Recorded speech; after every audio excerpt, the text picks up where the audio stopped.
Si on vous demande le nom d'un club auto qui rembourse votre franchise en cas d'accident, vous pensez à qui? Roule prend le relais là où votre assurance auto s'arrête.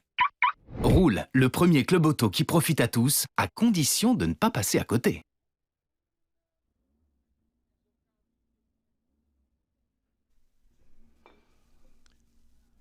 And welcome at the Zandvoort Summer Trophy on Sunday, the last of a total of 4 days of the Summer Trophy here, with many international teams from all over Europe.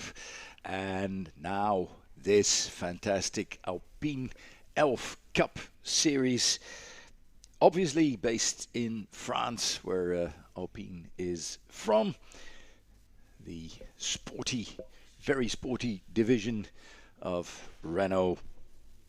And they'll be having their second qualifying. They had a qualifying yesterday and a race yesterday at the end of the day, the end of the Saturday. And today, again, they have a separate qualifying session and a race later this afternoon at 1:25 p.m. So if you're on the live stream, watching and listening, don't forget to tune in this afternoon. We'll be giving commentary in English. My name is Ron van Ewen. I'm a Dutch language commentator, sometimes English, sometimes German. And I will probably be joined later on by my Dutch colleague Arthur Dekker. And we'll be doing some commentary here for the live stream and for the local people along the track here in the pit lane at the top of the pit complex and maybe in the dunes. And they're having a good time here with relatively good weather. It's slightly overcast, but the temperatures are okay. Some 21 degrees, I think, which is very comfortable. Bit of wind, but not a lot in Zandvoort, near the North Sea coast. We always have wind, but it's not too bad today. And it doesn't hinder the cars on their quick laps. This qualifying will last for about 20 minutes if run uninterrupted, because you never know. This weekend, these past 3 days, we've had quite a few interruptions. Yellow flags, code reds, safety cars, you name it, we all had it. Some crashes, but that's normal when you consider that many of the contestants here, many of the drivers had never raced here, and so it's a bit more difficult. Sometimes when foreign drivers from the rest of Europe or anywhere in the world come here for the first time, you hear them talk about the wind, you hear them talk about the sand on the track, and us local drivers, because I race every now and then myself, we hardly notice it. It's just there. We're used to it. When we started our race courses, there was maybe a bit of sand, and yeah, it's there. And you don't even notice it. Well, of course, you notice it when it's really a lot, when there have been terrible storms and you're the first to go out on the track after that. But then again, the marshals take care of the track very well, and they do a bit of dusting and vacuum cleaning in a way. There's, for instance, little van with a big, how do you call that? A mop almost, to wipe off the kitty litter, the marbles, the gravel from the gravel beds, and that helps a lot. There are quite a few gravel beds. It's not a modern track. Well, it is a modern track, but it's also an old school track. So it does have gravel beds. It does have grass, and it has just a few tarmac runoff areas that you can use if you miss your turn or if you miss your braking point. But lots of gravel, as you see here on the live stream. And that means that sometimes cars disappear in the gravel or drive through the gravel, come back on the track, leaving gravel on the track, which is always a bit tricky, but the marshals usually take good care of that.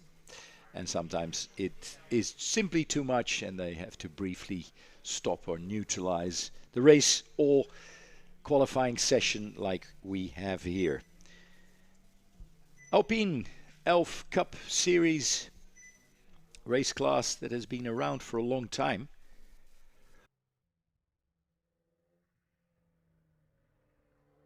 I think for about 7 years already, although the name changed in between. I think they started in 2018, so this would be the 8th season, I guess. It was called Alpine Elf Europa Cup first, then Alpine Elf Cup Series. That is like it's called now since last year. With a bunch of enthusiastic racers with considerable talent among them, all driving the Alpine A110 racer with a 1.8 liter turbo engine producing about 300 bhp in race trim. Who do 6 races this year, this 2025 season. They started in Nogaro in France, 18th to the 21st of April. That was in a program with SRO, Stefan Ratel organization, who do the GT3 Challenge and the GT4 Challenge. Then it was Spa during the Euro race, May 30th to June the 1st. And now it's Zandvoort, so from France. Oh, well, that's pretty drastic. David Barrère is in the gravel bed. Wrong way round, but the gravel bed is pretty deep there. And now let me check, is that Kumo corner? I think it's... maybe not, because we have cameras in different positions than we normally have. Car number 36, Roy Meuas, gets a warning for track limits, and it's a red flag because the car cannot stay there. It's dangerous for the other contestants, and it's Schijfvlak corner. That's the very quick downhill corner at the back of the track, the eastern end of the track. Track is situated only a couple of 100 meters from the boulevard here at Zandvoort, so less than a kilometer from the water of the North Sea, and that's the west end, of course, of the track, and the east end, that's here, that's Schijfvlak corner. Greatest corner of them all, to my personal opinion, because cars arrive here at fairly high speed, because the corners before that are all flat out. It's called Slotenmaker Bocht. They come downhill the Hunzerug and then through 2 or actually 3 kinks called the Slotenmaker Bocht, and then it's right hand downhill turn which is called Schijfvlak. It won't take long to get David Barrère's car out of the gravel, and he will probably be able to get back to the pits all by himself, hopefully, at least.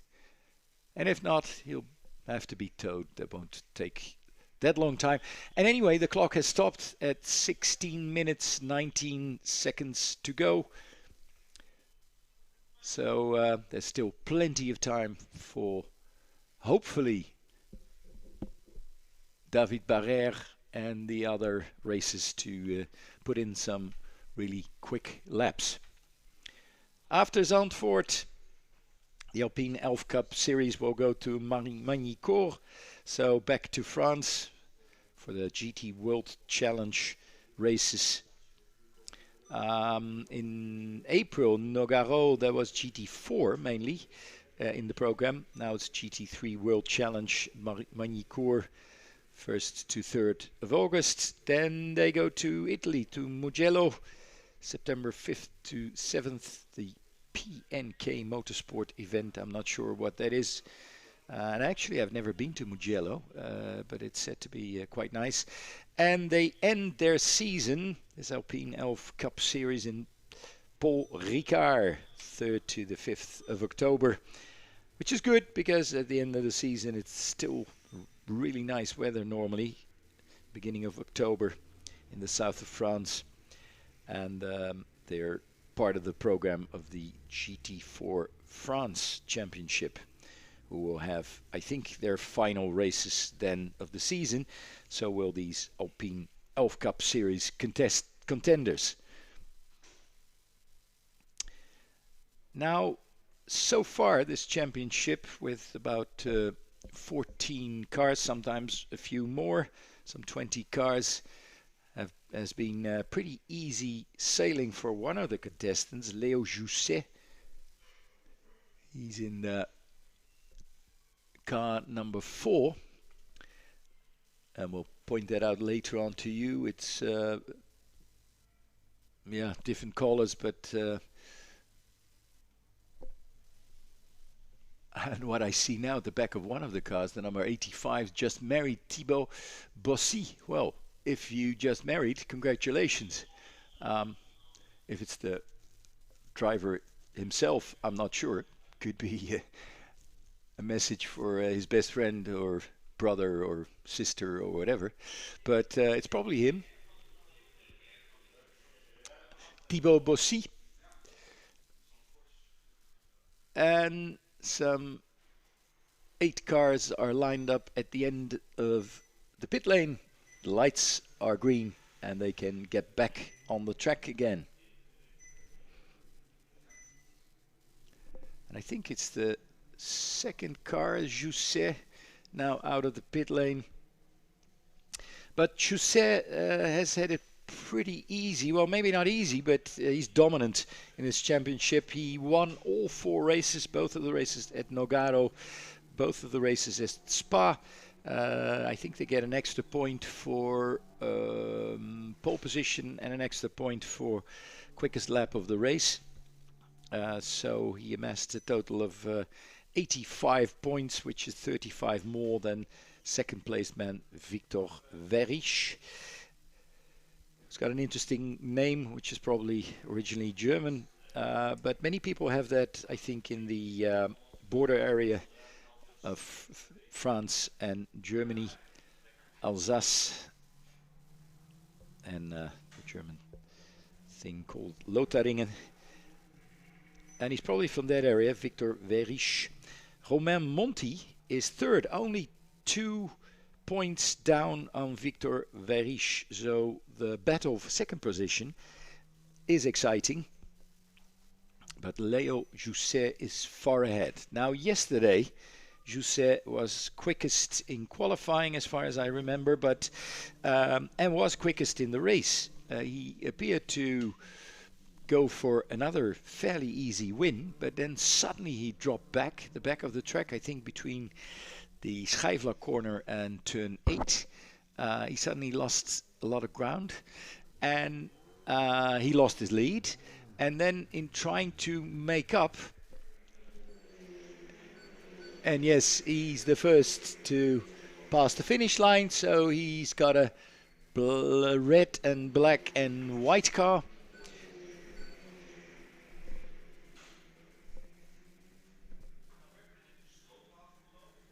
And this Leo Jousset tried to make up ground yesterday after having lost the lead, and he did so too ambitiously.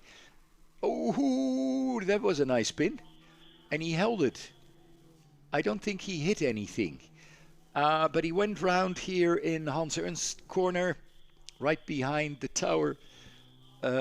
Tries to get away. Can he manage to get away, or does he have a problem? Well, he's a problem anyway, because the curbstones are very bumpy there. But that shouldn't be too much of a problem. He's running again. Who was that? Probably Paul Parentoin, if I pronounce his name right. And he's on his way again. He was right behind Leo Jousset, I think, at the moment. Now, Leo Jousset is a very quick driver. And if you're not as quick, but try to follow what that quick leader in the championship does, might prove that you're taking too much risk. So Paul Parentoin on his way again. Another difficult name for us to pronounce, because we're not sure. It does sound a bit Dutch or Belgium, Parentoin. But that's probably not correct, the correct way to pronounce it. Now, Leo Jousset puts in a time of 1:46.929. That's quite a decent time. Let me check. I don't have their qualifying times of yesterday. I do have his quickest time in the race, which was a 1:46.811, and he's getting quite close to that. I think the lap times in the race aren't that much down on the qualifying times, maybe half a second or something. So he could go down on this time, but a 1:46.929 is quite decent. Victor Weyrich, second, fourth, tenth of a second down on Jousset's time, and Johan Akkerman 7/10 down on Jousset's time, and that's pretty good. He is the best challenger. He was so yesterday in the race. Akkerman, challenger in the same class as Thibaut Bossy, who is probably just married, and Ivan Ovsienko and Tom Verdier. Now, Tom Verdier, I think he crashed at the beginning of the race. Now, apologies if we don't know everything about every race, but the simple reason is that my co-commentator and I, Arthur Dekker and I, take turns doing commentary. And some races we see, some races we don't. And we get the information from our colleagues, but he's not here at the moment. He's doing a podium ceremony for one of the other classes. But I do remember that Tom Verdier, I think he went off at Hans Ernst corner, the banked corner that you're seeing on the screen on the live stream at the moment. And he hit the barrier on the right-hand side quite hard, I think. So it is possible that that Tom Verdier's car crashed so hard that it's over for the weekend for him.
And good to see that it's not just Leo Jousset doing really good times. Romain Monti has brought it down to 1:46.412. So that's 500th of a second down on Leo Jousset's time. 4 classes. We have the pros. That's Romain Monti, Leo Jousset, Roy Meuas and Victor Verich. Then we have the challengers. Now let me check what the official definition is of the different classes. The pros are I think over 23 years old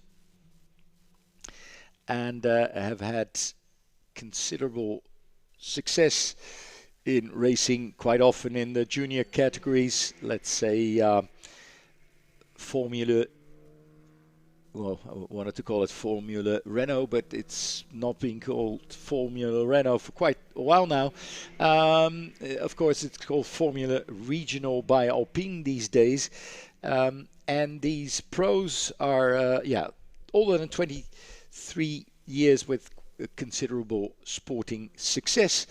Then there's the challengers who are also over 23 years old but not as successful as their pro counterparts, and the challengers in this field are Johan Akkerman, now in 5th position, Ivan Ovchenko and Thibaut Bossy and Tom Verdier, but I mentioned that earlier.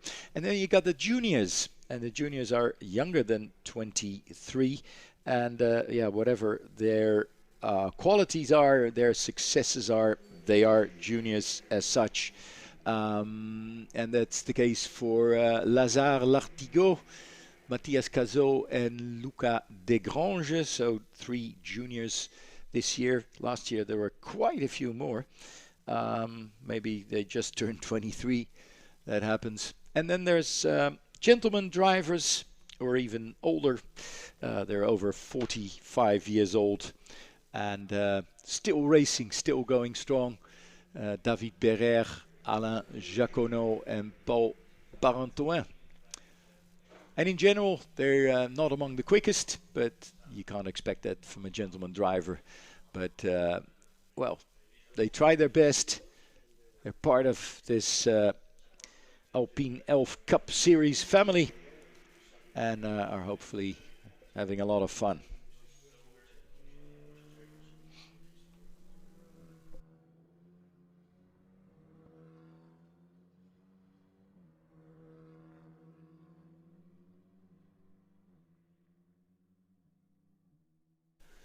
And quickest man, Romain Monti, is the one with the blue and yellow car, the number 10 car. Many contestants are going in now with 5 minutes to go, so maybe new tires, I'm not sure.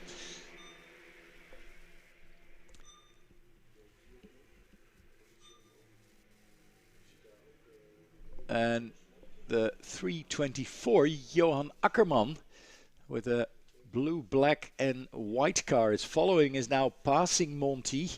Perhaps he was able to catch a bit of a slipstream. His time is really good, especially for a challenger. He's only 0.2 seconds behind quickest man Romain Monti. So he's by far the quickest non-pro racer in this field. Dutchman, who does his promotion very good. You can look at his website and it all looks quite well, glitzy almost. But he shows himself on the track, was quickest yesterday in race 1 in the challenger class. Although I must say that Thibaut Bossy did a good job as well. And so did Ivan Ovchenko. There wasn't an awful lot between them. And at the front, after Leo Jousset dropped back, in the end it was Victor Verich beating Romain Monti. with Lazare Lartigot, the best junior, in third position. But that was yesterday's race. Now they'll have a separate race, and they're qualifying for that.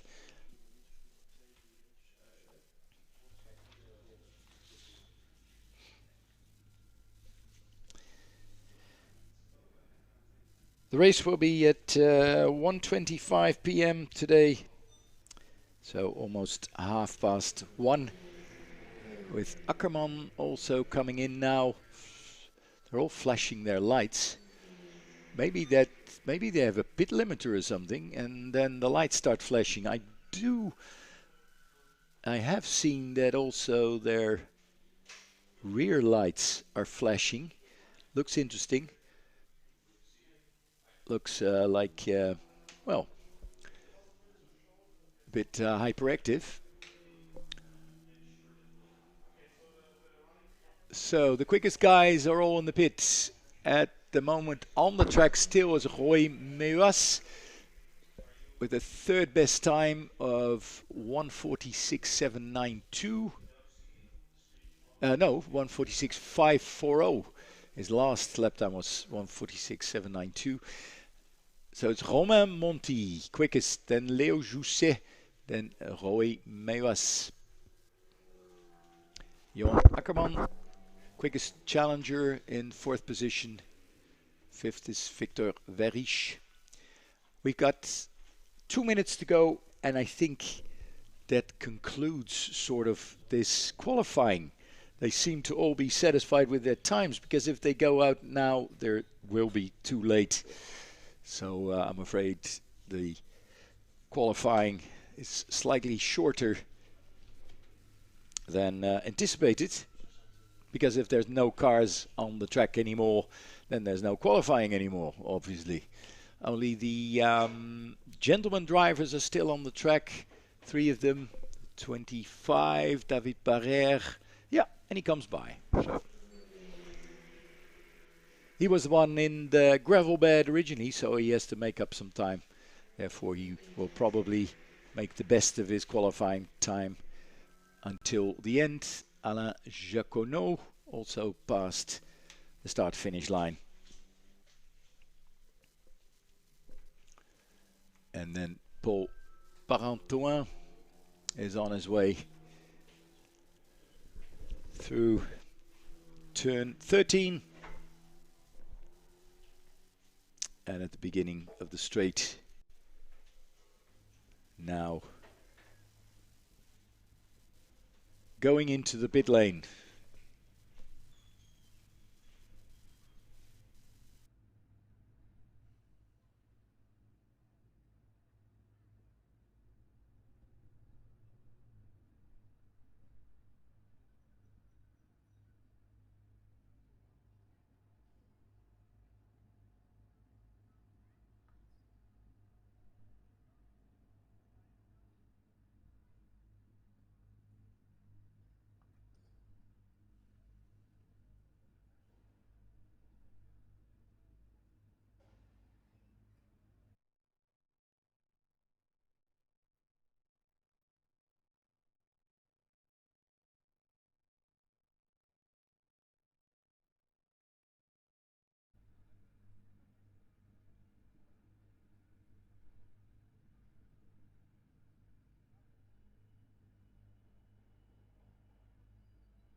And with the leaderboard, we conclude our live stream.